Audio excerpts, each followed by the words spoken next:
Hi everyone, it's Kurt from my YouTube channel. Welcome back to another video on my channel. And today's video, I'll be doing my round 4 tips and previews, and I'll go over my round 3 tips as well. If you have a 10 Caps Magpies, welcome, like, comment, share. If you're new to the channel, watching this for the first time, like, comment, share, and subscribe. Now, other than round 3 tipping, I did pretty okay in that. I picked Bulldogs, I got that correctly. I picked the Saints, which was good, and I also picked the Crows and the Dockers. The only ones I got wrong was Geelong, Giants, Melbourne, and obviously Port Adelaide. So, not as good as what I would have liked. But having said that, it's not the result that I would want. Now, without further ado, let's do these sorts of games. So Collingwood versus Carlton, Thursday night footy at 7:30. It starts now. On what I'm hearing that Harry McKay is still doubtful to play.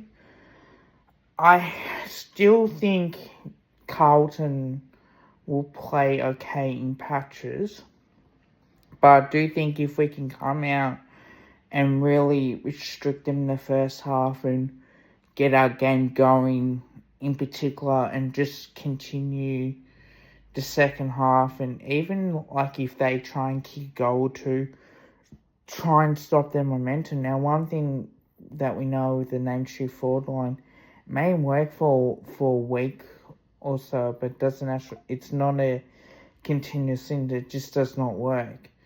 So you are relying on a few of these plays that like a Lewis Young to continue on his role, and even somebody who kicked 5 goals, and let's be honest, it was good to see that he did kick 5 goals. But you look at the way that the game got played, and Brody Kemp, when you kick 5, it's not always going to happen. You are going to have your challenges, and I think because our midfield is so good now, I think our forward line can handle Carlton's back line, and I think our back line can handle Carlton's forward line as well. I do think that if Harry McKay does not play, and if he's still doubtful to play, you probably think that Collingwood should get the job done as well. And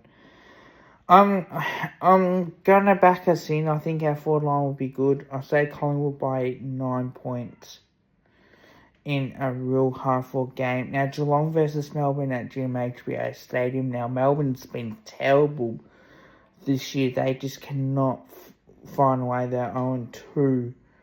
I do think that Geelong's aren't hitting their shots what they probably could have been.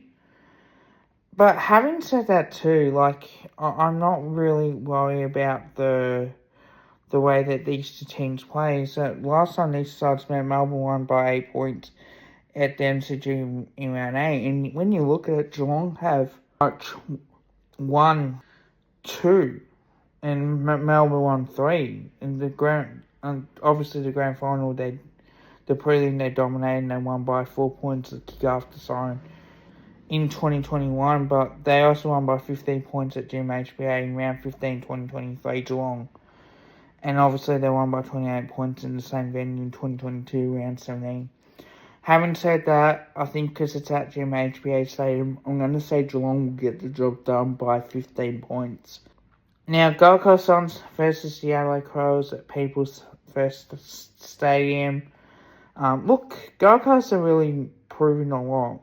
They've won the last 2. Adelaide won the last 3. Gold Coast are coming off a bye. So basically, coming off a good win against East, I should say. And obviously they didn't have opening round, which that would have been interesting. But having said that, I do think that Gold Coast have been scoring really well, and so have Adelaide. And I think this will be the battle of which forward line can step up and perform well. I'm going to say the Gold Coast Suns in a real tight affair. I'm going to say they'll win by 4 points. I think it's going to be very, very close. Richmond versus the Brisbane Lions up at the MCG. Well, shouldn't take that long to preview. I think Brisbane are hitting the shots really well. I think they've done the right thing in the way that they played. The MCG record isn't as great. Yes, they won the grand final, but to be fair, they did smack them by 119 points round 10, 2024. I think that this game should be theoretically a bigger win. And I think Brisbane will win by 70 points. North Melbourne versus the Sydney Swans at Marvel Stadium. Now, North Melbourne and the Swans are 1-3. North Melbourne are currently 1-2. Now, the win that they had was against the D's, which was good. The win that the Swans had was against the Dockers. But realistically, this is a game for me that they really need to start doing well. They just haven't. Yeah, they had a close loss to the Brisbane Lions and the Hawks by 20 points as well in opening round, and then obviously having the bye, you think they should be fresh. But I do think that North Melbourne are improving very muchly, and I think this is going to be a tough game for either team, and this, because it's at home for North, I'm not convinced by the Swans. I'm definitely not convinced. So, having said that, I'm going to say North Melbourne to win by 11 points. I really think this will be game of the round. Also, Giants versus the Eagles up at Angie Stadium. Well, I think the Giants will be too good. I think their midfield is going to hit the shots at 4-9 with Jesse Hogan back. Jakey Stringer doing what Jakey Stringer does. I'm going to say a 50-point win to the Giants. Port Adelaide versus St Kilda. Now, this should be an interesting clash. Now, while it's at the Adelaide Oval, St Kilda actually impressed me in February, and they've won 2 of the last 3 games. And well, Port Adelaide only beat Richmond, but they've lost to the Bombers and also the Pies. I think this game is going to be a real tough one, and purely sake for Port Adelaide. I know the last time these sides met was a 2-point win at Marvel Stadium. They've had some really close performances. Don't forget, round 7 2024, they won by 10 points at the Adelaide Oval. Port at Marvel Stadium, they won by 7 points in round 7 2023. Won by a point in round 7 2022 at Cairns Stadium as well. And they also won by 13 points in round 18 2021. So I'm going to say the Saints in a real tight one by 2 points.